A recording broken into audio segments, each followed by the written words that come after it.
We come to the 36th presentation, and by September of 2014, to anyone who is attentive in the least bit, or even just cursorily following events, needs to have some kind of peripheral awareness, if not understanding or better consciousness,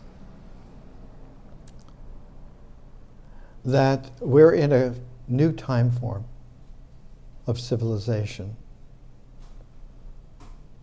And whenever a time form of civilization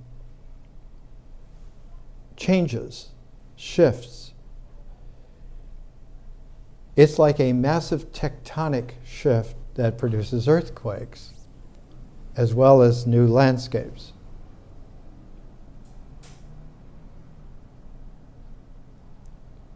Each time in civilization that this has happened, there's an accumulation of not only what has gone before, but the possibilities of interpreting what has gone before, so that the next version of that particular time wave, that time form,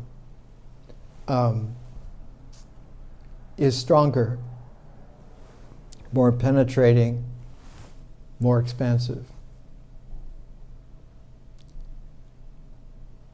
We have identified three major time forms in civilization, and the metronome of their occurrence and development and maturation is language, especially written language. Because written language can be read silently.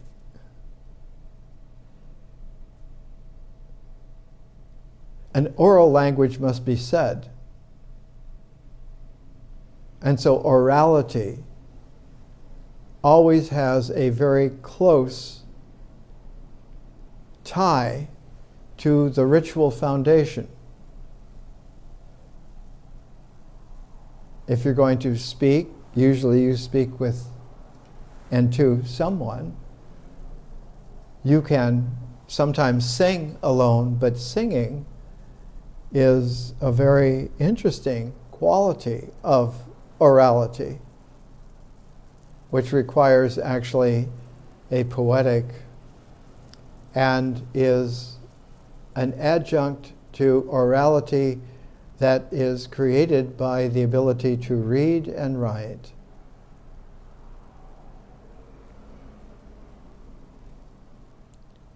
The mythic horizon of oral language is where feelings and images become not just associative, but in distributive ways to create an image base, a feeling tonality. And that feeling tonality merged with the image base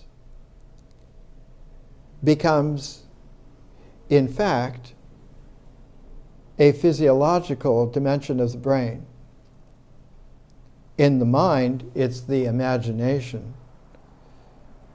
In the brain, it's an association that is cued very often, not only by senses, but by language as well. When an old mythic storyteller gets into his storytelling cadence with his stick or his staff or whatever is used, generally it's like a staff or a stick, even in the ancient wilds of unknown Africa, the black Bantu harangue is always delivered with a stick that's usually used to herd the cattle or herd the animals or punish the children or establish order, and the harangue gives that tempo. The storyteller, the myth teller, who is traditional, will always have that quality of delivering in a cadence, in a chant, the language. And so chants are primordial, but they can become highly transformed. Walt Whitman called his long poems chants. And Leaves of Grass is a matrix, a harmonic of very major high Dharma chants that are able to be read in a chant mode and written in a chant mode, and began to change the poetic from the rhetorical shaping of poetry to a new kind of, not a verse, but a cascade of lines and phrases and words that began to proliferate into a whole new poetic. So that within one generation of Walt Whitman discovering that capacity, you had a poet like E.E. Cummings, whose poetry is very difficult to read out loud, but reads incredibly subtle. The largest time form in civilization is a carrier wave. It's the carrier wave of the energy of time in civilization. And time as an energy for a species that is capable of having a written language and development is so creative, has such a protean poetic, not only in the reading of it or the reading out loud of it, but in the writing of it. And the carrier wave always is a jump in capacity of language. And our carrier wave, which reached its apex about 1991, rounded off to 2000, that the 21st century came in with a new carrier wave in civilization, and it is the mathematization of language that now is able to be expressed digitally. And the digital expression of read and written language, though it can be truncated to be called code, actually is very complex.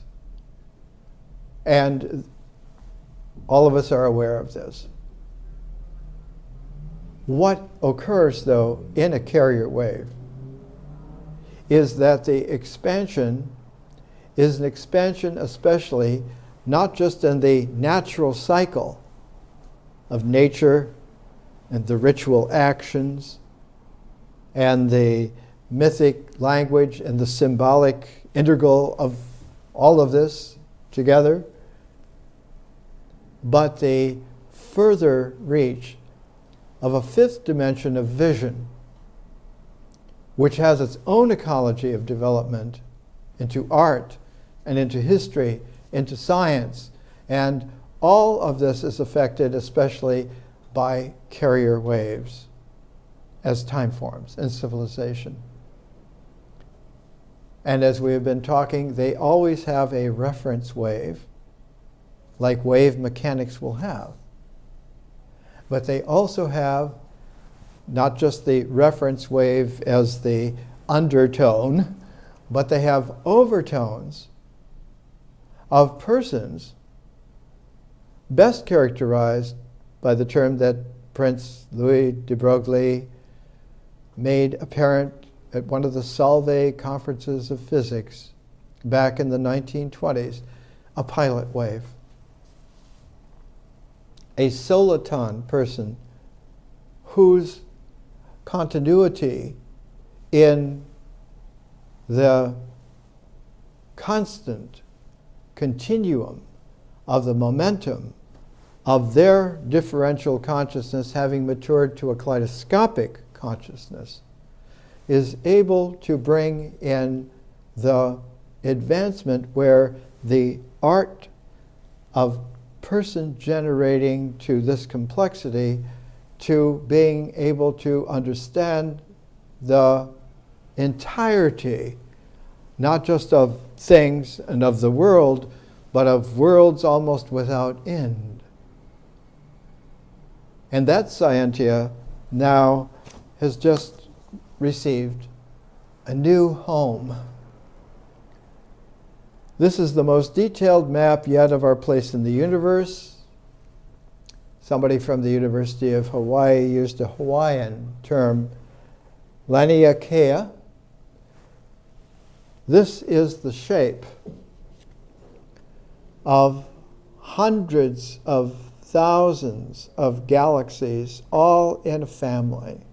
And our Milky Way is one galaxy at the very probing edge of one of the protuberances of this gorgeous phenomenon. And if you see it and look at it, it looks very much like the way in which angels used to be represented about 100 years ago in cloud formations that look like this.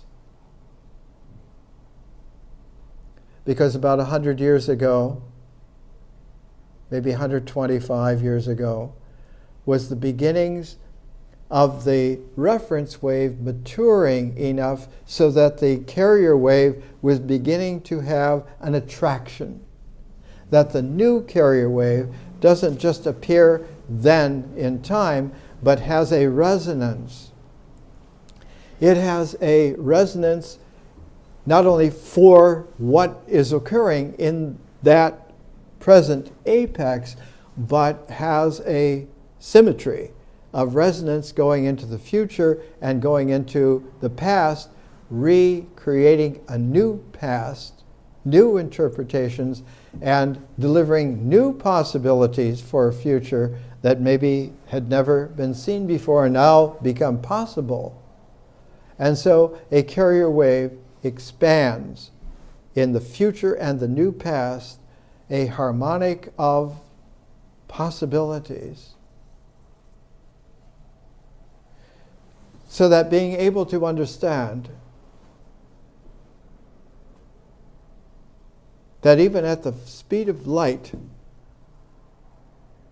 it would take 500 million years to traverse the large scale of where our home is. But as they say in advertising, there's even more. We'll give you 2 for the price of 1.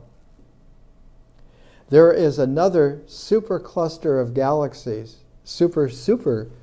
One has to use the old-fashioned word of duper. Super is big, duper is 2 bigs.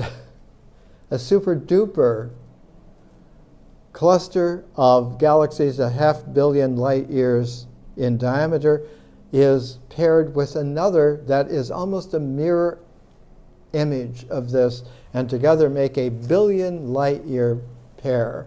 And that 1 billion light year pair, the pair to our home galaxy, oddly enough, here in red in our super duper cluster of galaxies, not cluster of stars, clusters of galaxies, is in the Pisces, Perseus Pisces, it's called now, just named, in Hawaii, top of Mauna Kea, where the great, huge Keck twin telescopes are, and so forth.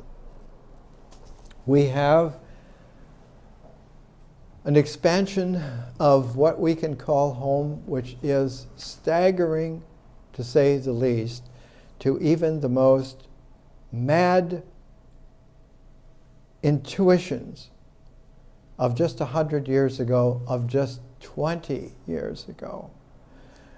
What has occurred also with this is that the future has transformed several major times already in its symmetry, and that the past has transformed into a new past several major ways in symmetry with it already. And so what we're presenting here is a very practical look at what's up. As Bugs Bunny would say, "What's up, Doc?" This is what's up. One of the key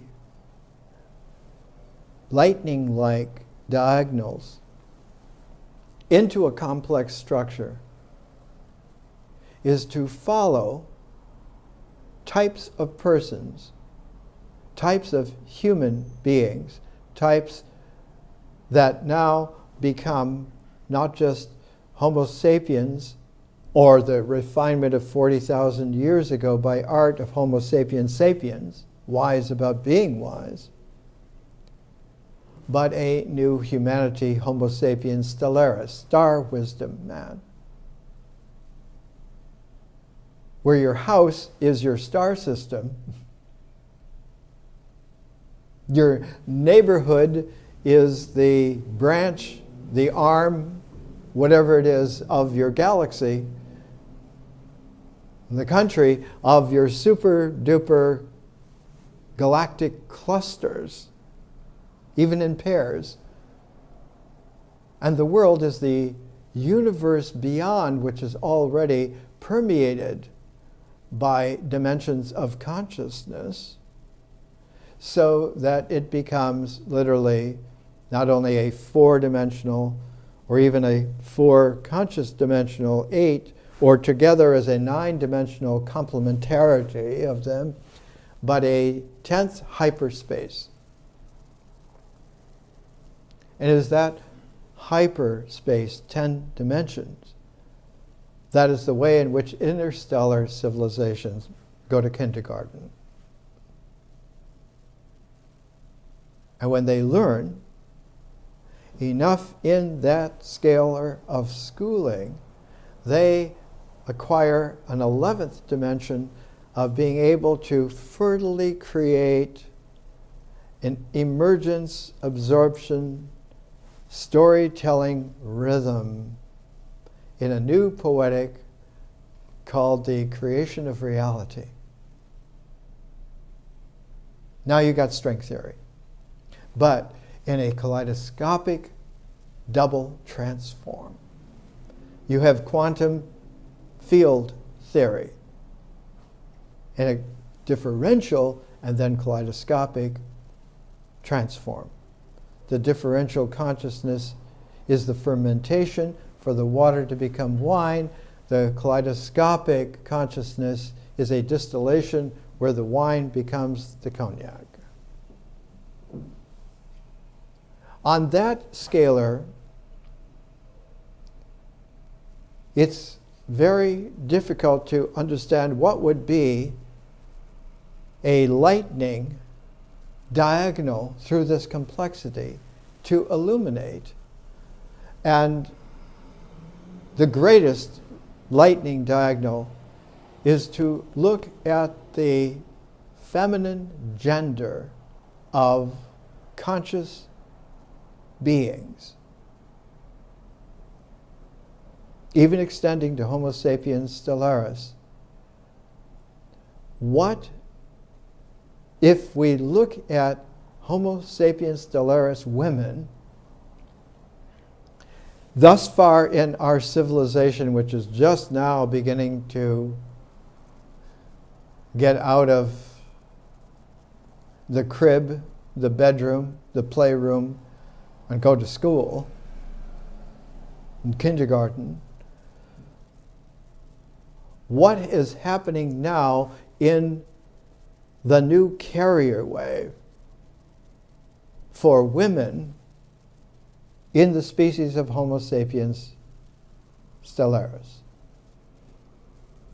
It's a challenge to be able to understand, because one immediately is aware, just even graphically, how little attention has been given, has been paid to this aspect of so-called mankind, of so-called humanity, of in the humanities, so that there is a rush, almost a flush to get rid of the ignorance, a rush to be able to at least get the beginnings of understanding, and Exhibit A is all we need. A new series from Oxford University. The series is called Women in Antiquity, and this is the latest volume, came out in 2014, Berenice II and the Golden Age of Ptolemaic Egypt. And this one, the predecessor in 2013, there were several before, like Cleopatra, Arsinoe of Egypt and Macedon, A Royal Life. These two are interesting because Berenice II was the wife of Ptolemy III, Euergetes, good doing in Greek. But Arsinoe II also was the wife, the second wife of Ptolemy Philadelphus II. Philadelphus means brother loving, Euergetes means good doing, and the father of the Ptolemies was Ptolemy I, named Soter, which in Greek means savior. And Ptolemy I, Soter, not only was the founder of the Ptolemaic dynasty, he was the builder of Alexandria, because he also went to school with Alexander the Great. He was a little bit older, about 10 years older, was tutored along with Alexander and a handful of select others by Aristotle himself, to be able to understand that there is some immense consciousness that is not only available but is required for those who are going to move into the future. And at the same time, because he had been schooled for 20 years by Plato, and not just schooled by the Platonic dialogues that come down to us, but by Plato's academy in Athens, the first academy. All academies are offshoots of Plato's academy, the place of study, academics. But the trigger for Plato's academy didn't come until he was 40 years of age. He had been trained by Socrates. And so the early Plato was very Socratic, but at age 40, he was trying to extend his Socratic understanding to educating the new king Dion of Syracuse on the island of Sicily, who took umbrage because Plato was teaching his son how to not just follow into this dynastic power, but to become a philosopher king. And so he jailed Plato and was going to kill him. You're teaching my son not to inherit and take the power I have built and expanded. You're trying to turn him into a philosopher, someone who loves wisdom, not money, not power, not rule, but understanding. And the person who saved him lived in Italy, southern Italy, shaped like a boot, and near the heel of southern Italy, there was a Pythagorean community. And the head of that community convinced Dion to let Plato go and to come to him. And it was there that he understood for the first time that the real master reference wave for all that was developing was Pythagoras. And that Pythagoras didn't start teaching until he was 56 years of age. He spent all of his life learning and preparing. And when he began teaching his school, he returned back to his home island of Samos, on the eastern coast, the Ionian coast of Greece at the time. It's a part of Turkey. It's an island right off the coast, not far from the great bay of where Ephesus was. And the island, next island on the other side of that entrance to the great bay was Chios. And Chios was the home of Homer. So Pythagoras and Homer came from Ionian Greek islands that are like bookends for the bay, the river since silted up, but where Ephesus was. And so Ephesus, as we will come to understand, was a key, pivotal fulcrum of the Homeric origins of epical classical Greek, styling its mythological, symbolic integration into not only a declaiming chant language, but into a readable, writable Greek language, and raised classical Greek to one of the world's great protean languages of civilization. We still use a lot of Greek today. Is it all Greek to you? Learn it. Learn some of it. But north of Chios is one of the large islands, Lesbos. And there's a whole new book in 2014 on one of the lagoons on Lesbos, where the study of the way in which nature works actually founded the science of biology.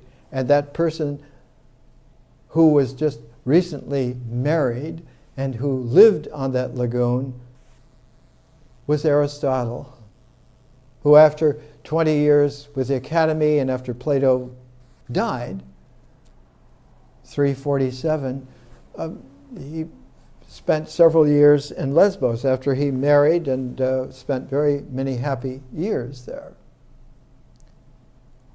But further on these islands, off the coast of Turkey, off the coast of Ionia, Greek, the next big island is that of Samothrace. And it is at Samothrace that you find the reverberation that makes sense of a whole great swath of civilization. Because on Samothrace was the great temple complex of the great gods. And in the great gods on Samothrace, it was the feminine goddess, capital G, who was the focus of all of this. And the development of that feminine goddess was to encourage the feminine helpers of civilization. And these are the muses. And they're related very closely to a tenth. 1, 2, 3, 4, 5, 6, 7, 8, 9, single digits. and then a 10th to bring them all together into a harmonic. That 10th is Apollo. So that Apollo is formative in civilization because he has the muses of art, the muses of epic poetry, of lyric poetry, of music, of astronomy, of history. He is that, and his feminine voice is the oracle at Delphi, who speaks in such gnomic, riddling ways that the oral understanding is not possible unless you have a differential conscious expansion, a kaleidoscopic second transform of consciousness to be able to understand what is going on. And the group are called theori. Here's a monograph just published a few years ago. Theori and Initiates in Samothrace, the epigraphical evidence, Nora Dimitrinova. Almost all of this is by Arsinoe II, Elizabeth Donnelly Carney, and The Crown of Arsinoe II, monograph by Maria Nielsen, and it goes on and on. So that it is 21st century women who are understanding in a very basic, a very personal, a very conscious way that all of this needs now to be brought into play in a major way. And so when one looks to understand what is not just synthesizing in a masculine mode, but what is scintillating in a feminine wisdom modality in the new carrier wave, in our new aeon, in the 21st century, going forward at least another 2 millennia. We get to 4000 AD, it will be a symmetry with 4000 BC, the birth of Adam, the emergence of Eve, with a pivot at 0 or 1. So that the way in which this new aeon emerges with a feminine wisdom, Sophia is wisdom. It's indispensable. One of the first things that occurs is to understand that the mother of Pythagoras was the high priestess on Samothrace. That the greatest structure of round buildings in antiquity was Arsinoe II's rotunda at Samothrace in the Temple of the Gods, that temple complex. That her husband, Arsinoe's husband, Ptolemy II, was born and educated on Kos, another island on that east coast of Ionian Greece of Turkey. And a further island from that is Rhodes. And so one has a whole string and understands that the Alexandrian Ptolemaic dynasty was a power in Egypt and the Near East, the Middle East, down into Africa as far as Nubia, what we call Ethiopia today, and even further into Black Africa, across into Libya, but had its insightful pilot wave overtone center in Samothrace.